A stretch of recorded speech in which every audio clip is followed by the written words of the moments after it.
Hi everybody, this is Julissa. Thank you so much everybody for coming back to my channel, and thank you so much to everybody who's watching and listening right now in the podcast. Today is Thursday, February the 5th, 2026. I'm here to do a follow-up video in regards to the missing mother of today's show host Savannah Guthrie.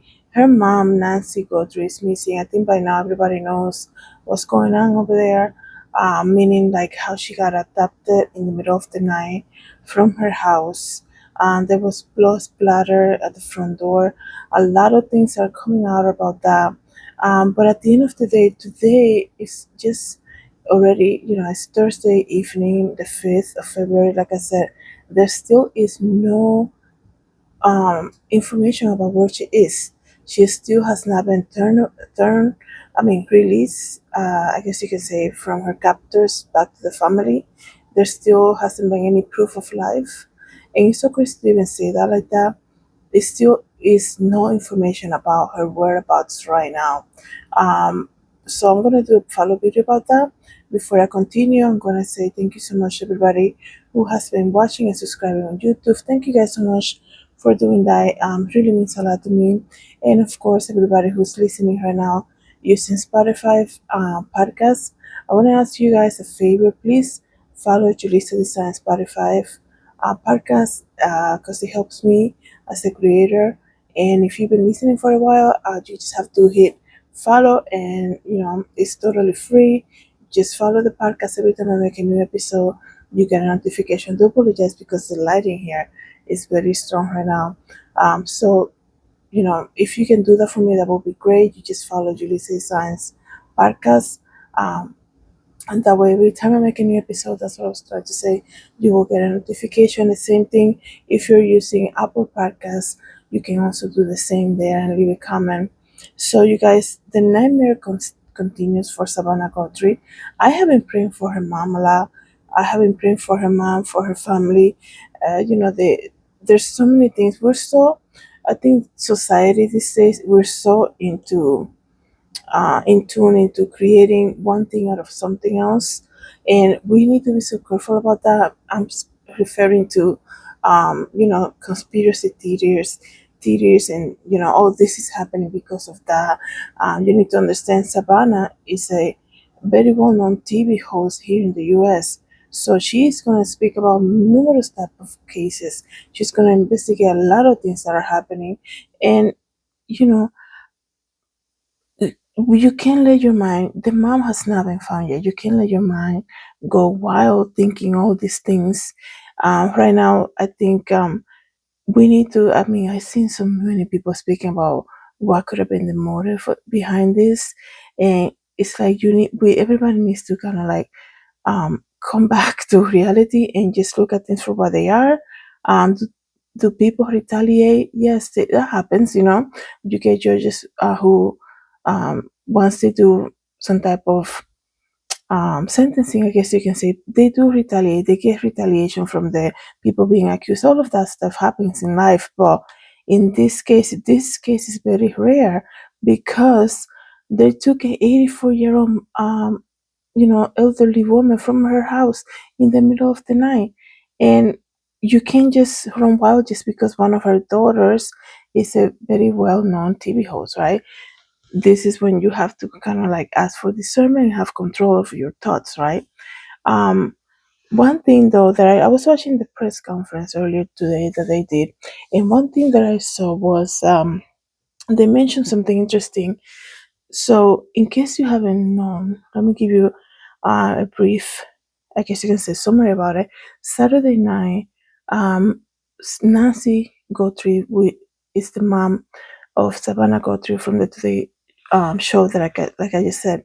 She was dropped off by her son-in-law in her house in Arizona after having a family dinner around 9:45 p.m. So today they give the timeline of events, right? Around 1 a.m., there was a notification in the camera Saturday, I guess you can say early Sunday morning. There was a notification on the alarm system saying somebody was at the front door, right? Unfortunately, because there was no subscription, right, to the security camera, which, I find this so odd. I found the story, and I'm not trying to point fingers, nothing like this, right? You have your 84-year-old mom who lives by herself. You say, she cannot get very far on her own. You mean walking? She cannot get too far on her own walking. She needs her medication 24/7.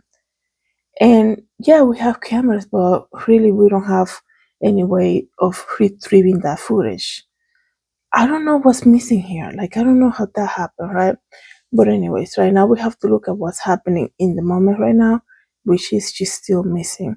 So the police say we cannot retrieve any videos.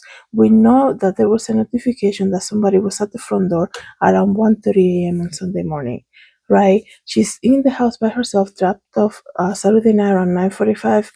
At 1:30 in the morning or 2 o'clock, I believe, somebody was at the front door. And then there's no more footage about that. They're saying that we have no more information. Then she missed Sunday service, and then the family got notification from friends from the church saying, she's not in service today. What's going on? They went to do a wellness check, I guess you can say, and they realized she wasn't home. And then they saw the blood spatters at the front door.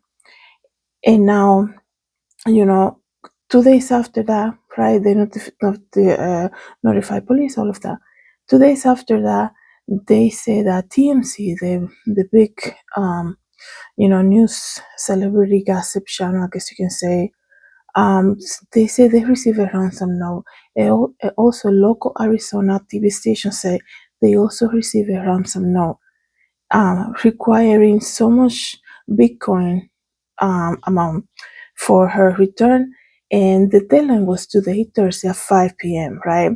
And just about 2 hours ago, her brother, Savannah Guthrie's brother, put out a video on Instagram, I believe, saying, we haven't been able to communicate with whoever has her, right? We need to speak. We're ready to speak. Last night also, Savannah, her sister, and the brother sat down and did a video saying, they spoke about kind of like talking to their mom and talking to the captors and say, we're ready to speak, right? They're in that moment like, we want to negotiate her safe return. What's going on? And I don't understand why they're sending ransom notes to like big TV stations instead of sending this information to the family, I guess, or sending some type of email. But they send one, like I said, to TMC, and they send another ransom note to a local TV station over there in Arizona. And the deadline, one of the ransom notes, the deadline was was today at 5 p.m. That already passed, right? After that, the brother came out and put a video saying, we're ready to talk. We haven't been able to communicate directly. It's so crazy that it's so crazy that ransom notes and like all this notification, and then the FBI hasn't been able to create that connection between family and captors. I find that very odd, right? Can they trace back who sent that thing to TMC, who sent it to the local station? Can they connect the two together so we can get some type of negotiation going on, right? Savannah asked last night for a proof of life, right? They're saying without her medication, her mom, she has cardiac issues or something like this, and she's not, I guess you can say, not gonna live long. She doesn't have her medication. Um, it's so crazy. It's so crazy that all of this is happening. The blood on the entrance of the house, some type of struggle happened. And then what I was saying, what I learned today after watching the press conference, something that I told you guys all the time. If you've been listening to me for a while, you know that I always talk about these food delivery people, right? The Uber Eats and the DoorDashes and all of that. Nothing against them, right? But we have learned throughout, since all of that was released, all these apps, were released, that there have been some serious cases about them, right? They hire, I don't know if they do background check, something like this, but they hire people that do a lot of evil things also, right? You're getting food delivered to your house. If you don't tip enough, right? If you don't come out and get your food, or they get lost trying to find you, and then you leave a negative review, Now that person knows where you live, right?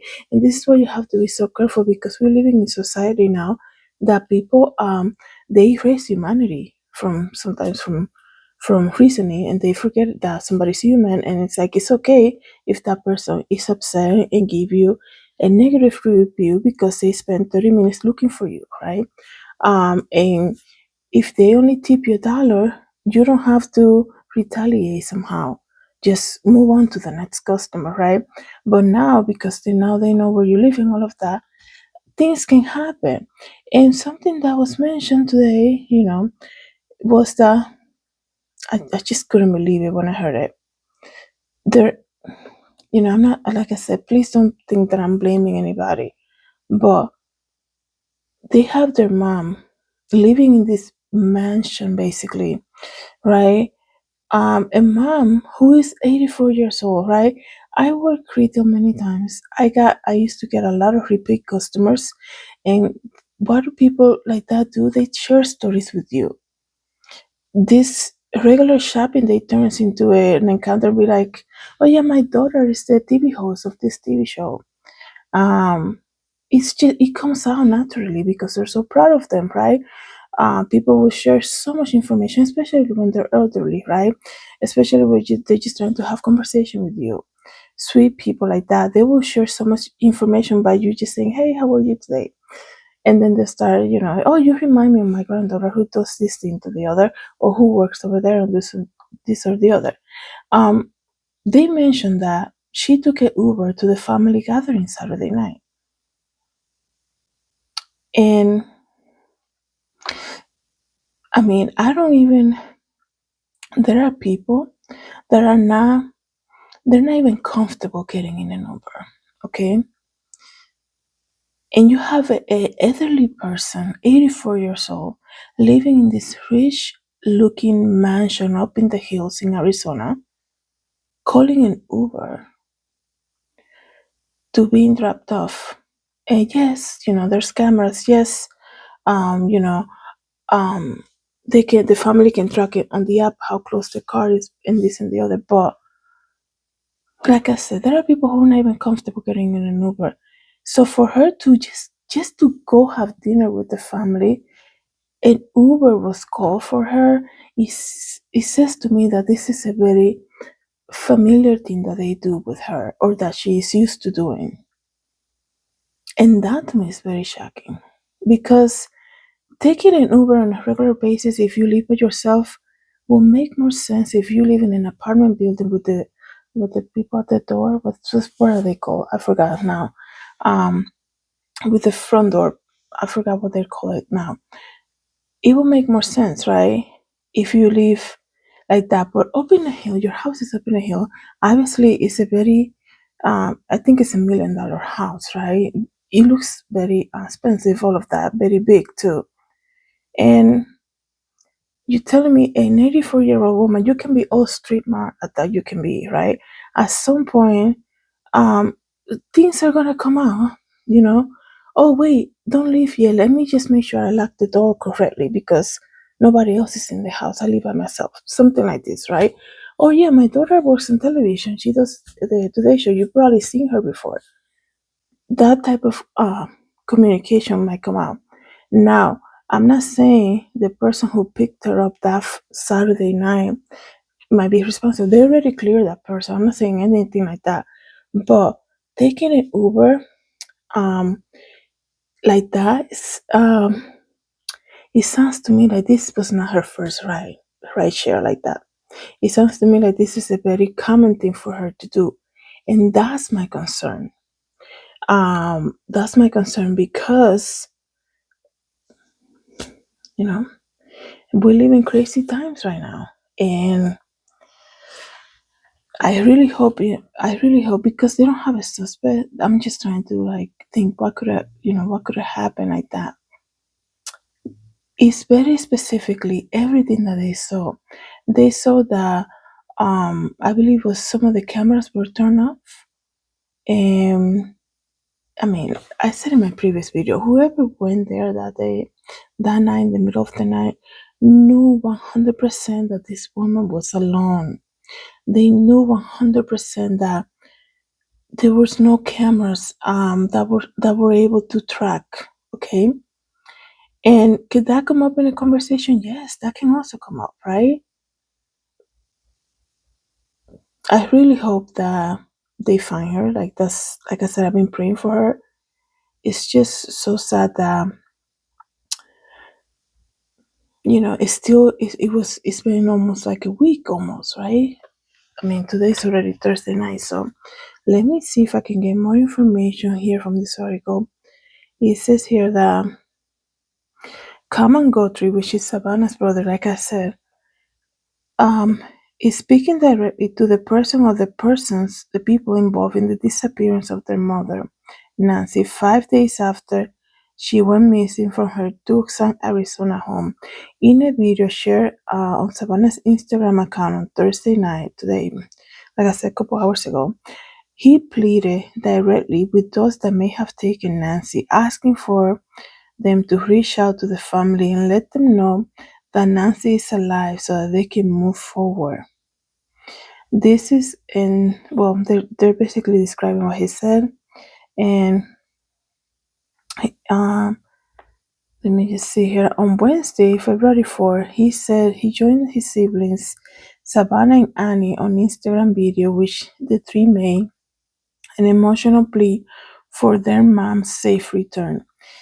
And Savannah said, Mom, if you're hearing this, you are a strong woman and you are God's precious daughter. And Nancy, it says here, she was 84, last seen Saturday, January the 31st, at her home in Arizona. And she was reported missing the next day, prompting an urgent search by the Pima County Sheriff Department. Nancy relies on daily medication, like I told you guys before, for her survival, has no cognitive issues, but is limited in mobility. And let me see. No suspect or any person of interest has been identified. There were early reports, and I was gonna make a video yesterday. I think I didn't because there was an early report already signaling something related to a person of interest coming from the same family. And with things like that, you have to be so careful, right? Until the official statement comes out. So that was already squashed down, saying that's not true. So thanks God for that. So now the reward is a $50,000 reward for any information leading to the recovery of Nancy or the arrest of anybody involved in her disappearance. During the press conference, authorities also addressed the alleged ransom note that have been sent to several media outlets. Sher said an individual was arrested for being an impostor. An impostor ransom demand, and investigators are continuing to look into other notes. I mean, people like this is what I'm talking about. You're gonna create a ransom and you're gonna create a fake ransom note. You see people in pain, and that's not even like I said. People forget humanity. Like it gets erased. This is the world that we're living in right now. That's why you have to be so careful. You see three siblings distraught on TV pleading for their mom, and you want to create a fake ransom note? Insane. But this is what people are doing. Well, that person already got arrested, thanks be to God, right? So this is where we are, guys. I mean, there hasn't been any update since I started talking to you. I'm gonna just double check on that because things can change very quickly. And we like I said, we're praying for good news about her. We're expecting good news about her. That whoever has her, that God will work in that person. Um, so I'm just trying to see if there was any update. So nothing yet, you guys. If there's any update, I'll definitely come here and do another video. Let's continue to pray for her safe return. Thank you so much, everybody, for coming to my channel. Thank you so much, everybody who's listening in the podcast. Have a good day. God bless.